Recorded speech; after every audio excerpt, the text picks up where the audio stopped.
Nekadašnji predsjednik Sjedinjenih Američkih Država Bill Clinton i tadašnja američka administracija odigrali su jednu od najznačajnijih uloga u rušenju režima Slobodana Miloševića 2000. godine.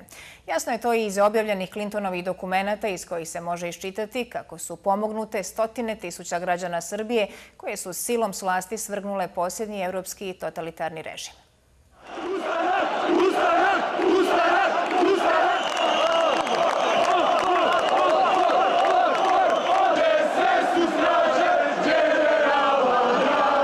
Ovako su ulice Beograda izgledale 5. oktobra 2000. godine.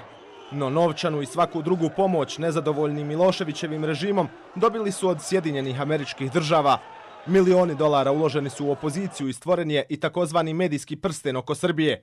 Jaku ulogu u tome odigrala je i susjedna Hrvatska. Svjedoče o tome izvještaji američkih diplomata koji su u aprilu 1999. godine kontaktirali zamjenika ministra za telekomunikacije Hrvatske Dominika Filipovića.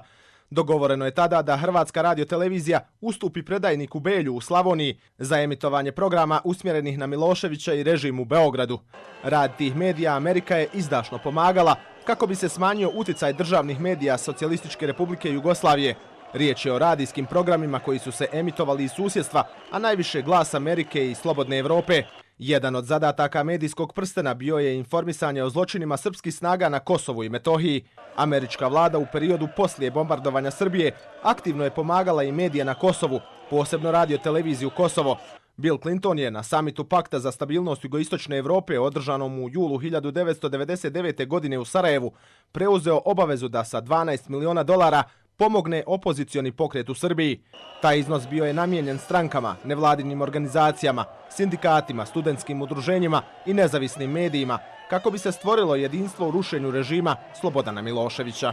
Zajedno sa našim saveznicima radit ćemo na jačanju režima oštrih sankcija usmjerenih ka Miloševiću i njegovim saradnicima, koji će do kraja da iscrpe srpsku ekonomiju. Cilj nam je ohrabrivanje opozicije da se ujedini i fokusiranje na demokratsku transformaciju, kao i jačanje napora da do srpske javnosti dopremo informacijama uz pomoć prstena oko Srbije.